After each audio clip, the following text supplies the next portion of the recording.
तो मुझे लग रहा था यार कर तो सब ये रहा है, हो सब इसके साथ रहा है, मैं क्या कर रहा हूँ?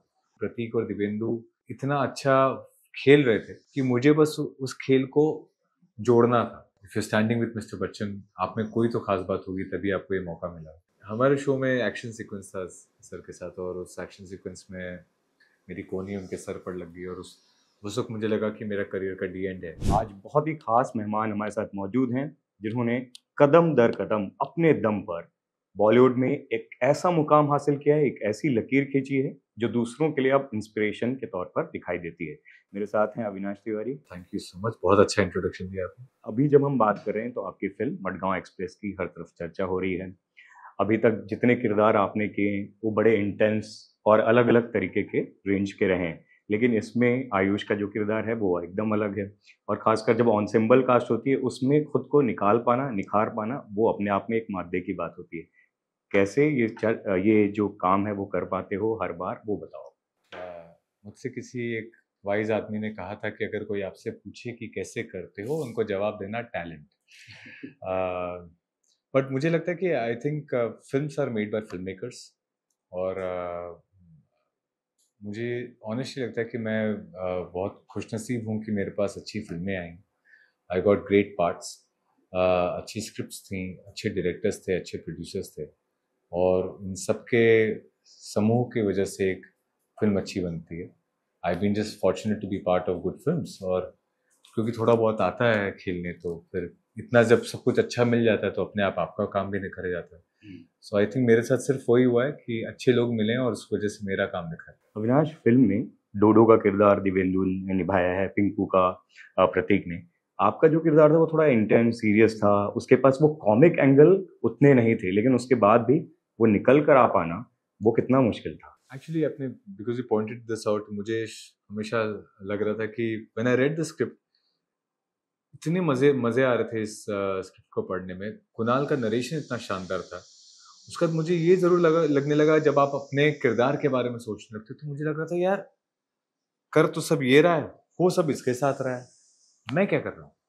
और सेट पर पहुंचने के बाद वो चीज़ थोड़ी आपको फील होने लगती है, क्योंकि आप तुरंत अब परफॉर्मेंस में आ चुके हैं और आपको लग रहा है कि यार मेरे आसपास से तो कुछ हो नहीं रहा है। और वही एक्चुअली सीखने वाली बात है इसमें, to be able to find your सुर।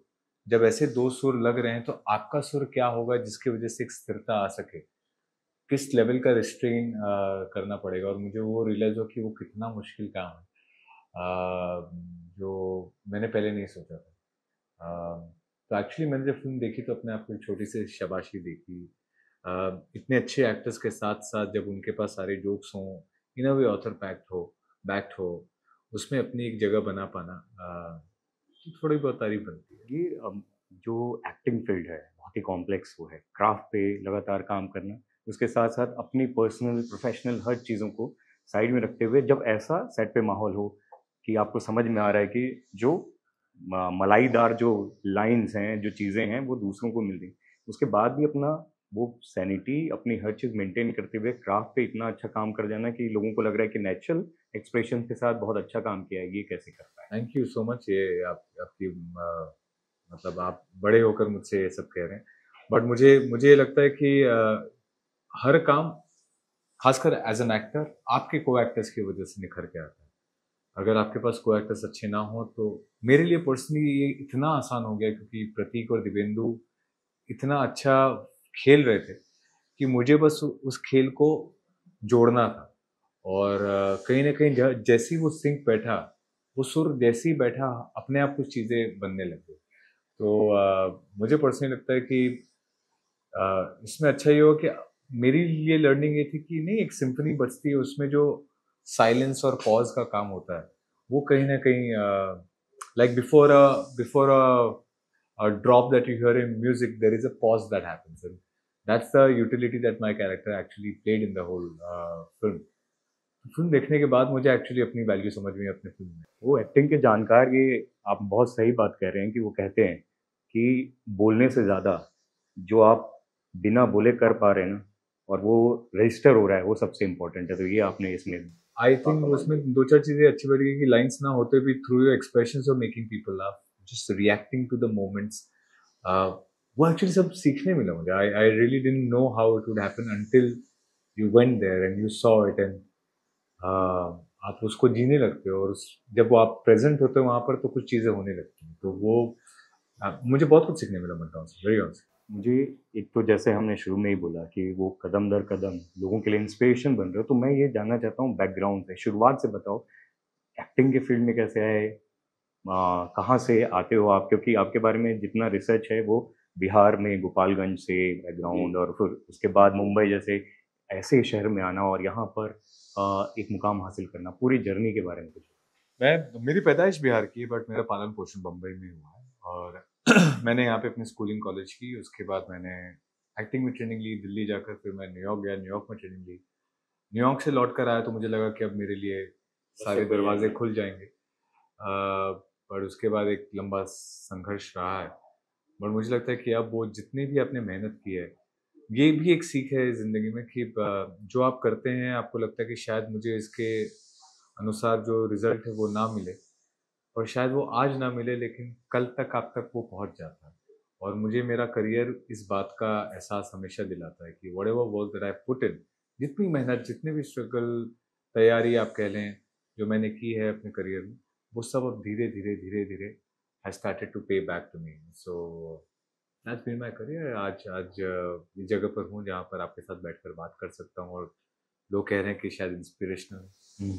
और जैसे कि बैरी जॉन से शुरुआत में एक्टिंग वहाँ की, फिर न्यूयॉर्क स्कूल वहाँ गए, बीच का जो ये प्रिपरेशन है, कितना वक्त लगा पहला काम मिलने? तो मेरे ख्याल से पहले टीवी से शुरुआत हुई। मैंने 2003 में मैं थिएटर करता था. तब मैंने थिएटर के साथ साथ ही मैंने ट्रेनिंग शुरू की. उसके बाद ट्रेनिंग लेने गया. वहाँ से आने के 6-8 महीने बाद मैंने डीडी नेशनल पे एक शो करना शुरू किया. मैंने 2 डीडी नेशनल पे शो किए. फिर ये लगा कि शायद मैं थोड़ा-सा रिलक्टेंट होता जा रहा हूँ, या क्योंकि पैसे आने लग गए थे, यंग आदमी था, मुझे लग रहा था शायद यही तो है, यही करना है. फिर 2 साल बाद लगा कि नहीं, मैं सिर्फ ये नहीं करना चाहता हूँ. और फिर से अपने आप को उठाया, मैंने टेलीविज़न छोड़ा, और उसके बाद से जिस तरह के काम ढूँढ रहा था वो ढूँढने की कोशिश की.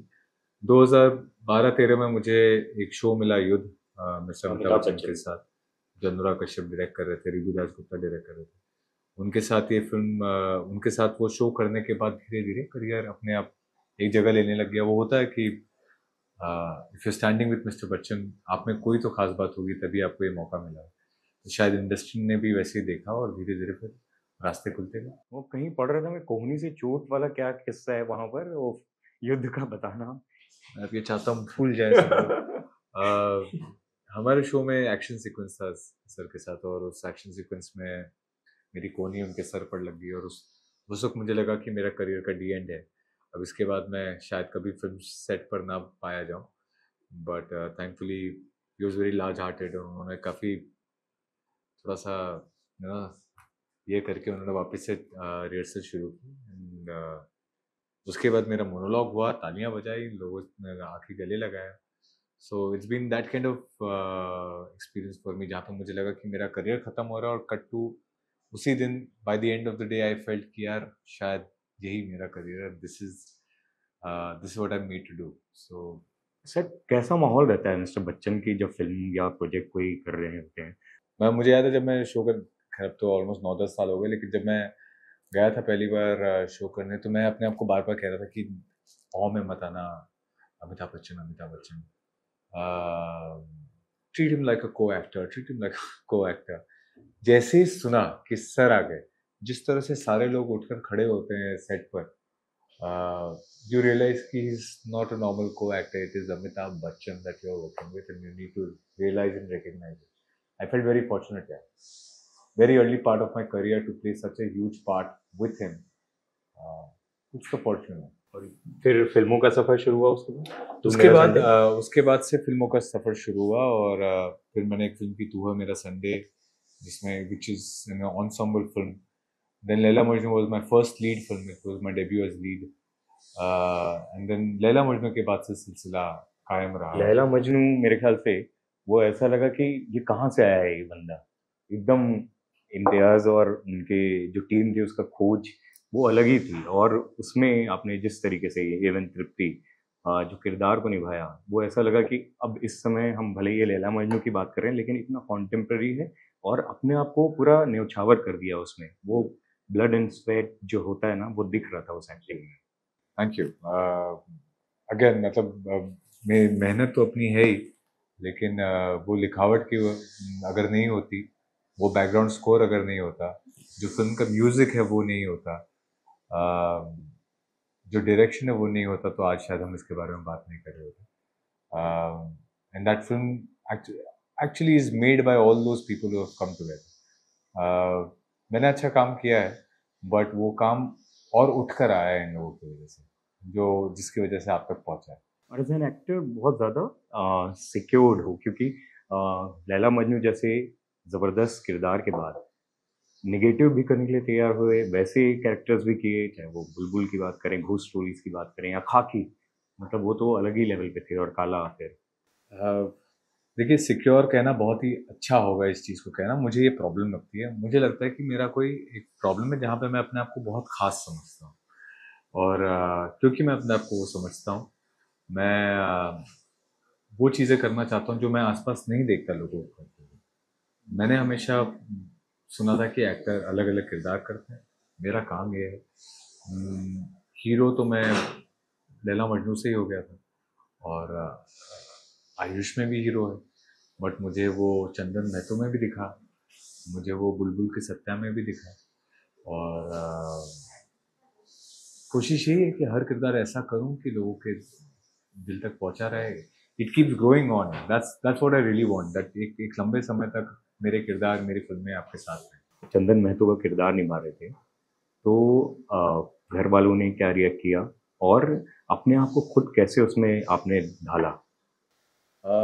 मुझे ये ज़रूर याद है कि जब मैंने खाकी पढ़ी थी, तो मैं उस वक्त इतना कीन नहीं था करने की।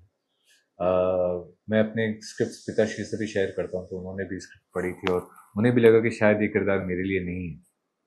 बट सच्चाई है कि भव धूलिया और नीरज पांडे, नीरज सर, ये दोनों ने पता नहीं क्या देखा मुझमें, और उन्हें ज़रूर बहुत यकीन था कि मैं ये काम कर पाऊँगा। तो मैंने बस उनकी बात मानी और कोशिश की कि जितना समय मैंने बिहार में बिताया है उसका सही सदुपयोग कर पाऊँ। प्लेइंग अ बिहारी, मैं चाहता था कि कोशिश करूँ कि जितनी ऑथेंटिसिटी आ सके।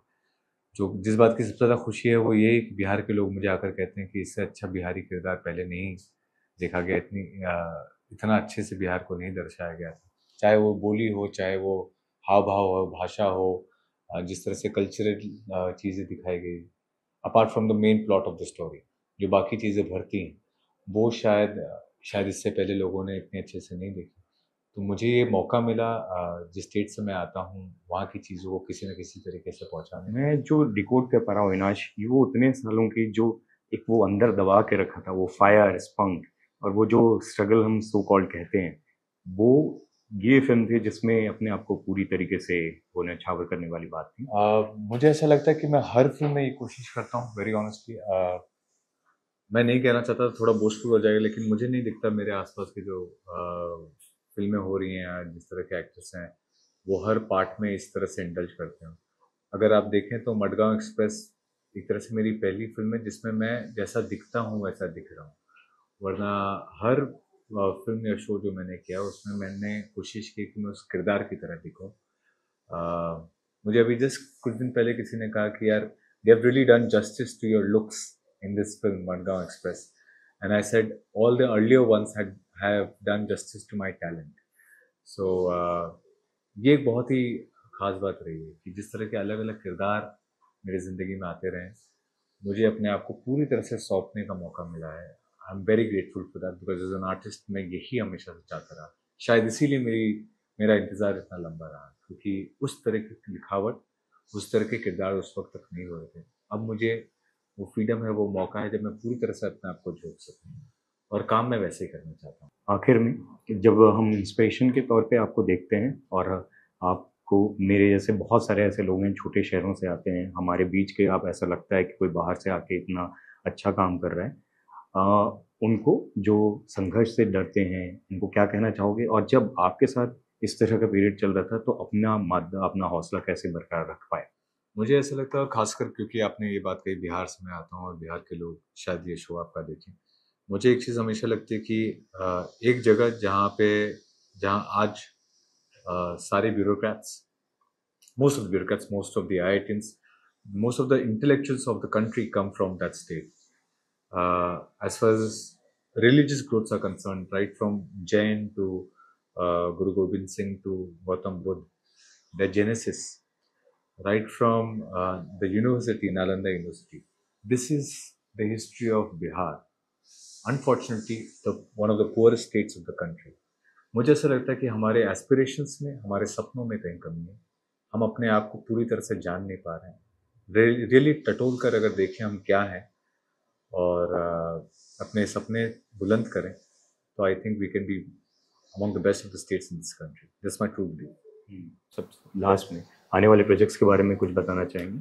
मेरा अगली फिल्म है द मेहता बॉयज। ये एक बाप बेटी की कहानी है जो बमन ईरानी ने डायरेक्ट की है। इसे लिखा गया है academy award winner, Oscar winner writer ने, Alex, and is done a fantastic job. I had so much fun shooting for the film. I hope जब वो फिल्म आए आपको देखकर भी पसंद आए।